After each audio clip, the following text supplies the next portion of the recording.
Let's learn how to handle the different exceptions. This is the try and except block in Python. You wrap your code as following. You shift the code under the try, then you put except here. The mechanism in Python as following.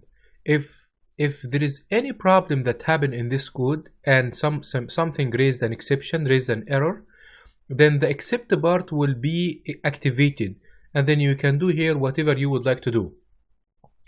Now let's say that we run this program and we enter the age to be AAA, which is invalid.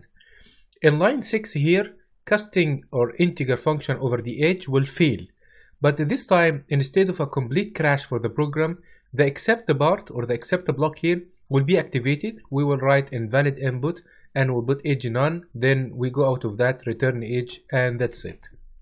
Now with this mechanism we can catch the errors and don't let them like break our own code. Before this we use when there is a problem here, just your whole program is going to crash, but now you can come here, maybe do some cleaning, do some handling, do some printing, whatever you would like with the error that happened. This is mainly the core of the try catch or the try except block. During the section we will learn a little bit more details about that. One of the addition that you can add in an optional way is the else block. The else block will be activated only if there is no crash. So there are two logic here. Let's go to try. Let's say everything went very well. Then the except block will not be called, but the else will be called to print the thanks. For example, if you enter the age equal 10, it will print the thanks here and return the 10.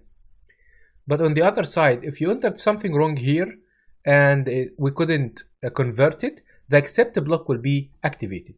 So except is activated if there is a crash, else is activated if there is no crash. Except is a mandatory block, else is an optional block. The last block with us is the finally block.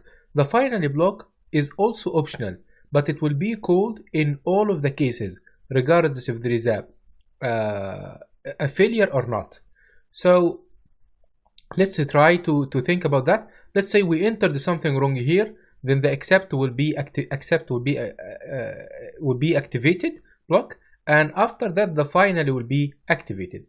If we entered something good, then else will be activated, then finally will be activated. Overall, except and try are mandatory, else and finally are not mandatory, except if there is a crash, else if there is no crash, finally in both of cases. We typically use finally to do some resources cleaning. Maybe we have a file open and then we would like to close it. This is a description of what I just said here. Try to run this code, except if there is a problem, else if there is no problem, finally you will always run it. Your turn before the next session. Try to play. Try to open a file that doesn't exist. Try to divide by 0. Try to access a list outside of its range. See the error messages. Try catch it and see what's going to happen. That's all.